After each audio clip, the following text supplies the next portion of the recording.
This is a car that drives on water, and it's unlike anything I've ever seen before. I saw this thing on the internet and I was like, all right, we have got to do this. It's one of the newest millionaire toys in Dubai, and this one is modeled after a Corvette. Now, you can rent one for about $700 per hour, or you can buy one for approximately $40,000 to $50,000 if you go for the full spec version. Now, when I first saw it, I immediately assumed it was a jet ski, but when you step inside, you realize that it works and feels more like a small boat. Is this a jet ski? Is this a little tiny boat? They were like, it's both. It has a steering wheel and a gas pedal like a real car. It has a gear selector like a real car, but it has no brakes like a jet ski. So start is here? Yeah. Okay, we're on. Oh, okay, we're going forward already. Oh, yeah. Let's do it! To slow down, you just gotta put your foot off the gas. However, just like a Corvette, the engine is in the back and it's actually pretty big at 1,800cc. The car has a bunch of buttons on the center console, main cabin lights, running lights, and even a windshield wiper. I thought the windshield wiper was just there for decoration until we actually drove this thing. Which I can't see anything. Where's the windshield wiper? Okay. To be honest, you get less wet than when you're on a jet ski and you stay dry the majority of the time. But every now and then you do catch a wave that goes over the windshield and completely drenches you. Oh my God!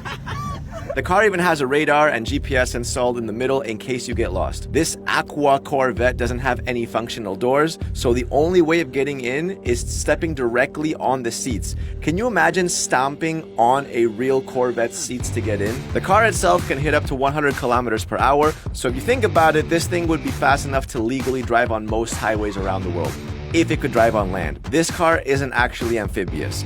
The car has wheels, but they don't move.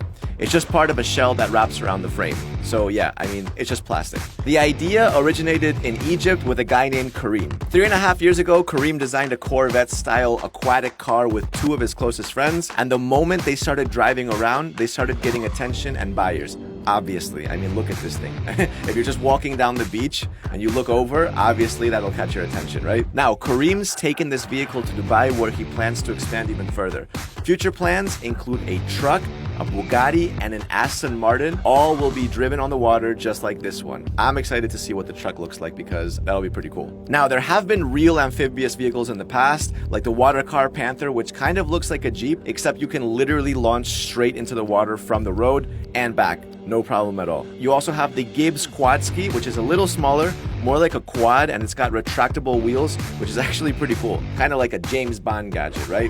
And speaking of James Bond, we have the Scuba by Rinspeed, which is a real car that can literally submerge underwater. The drivers have like a scuba tank and oxygen masks that come with the car so that they can continue breathing while driving underwater. And this car was inspired from James Bond's Lotus Spirit from the movie The Spy Who Loved Me. However, of all the aquatic cars that we mentioned, this one is definitely the most accessible to the general public.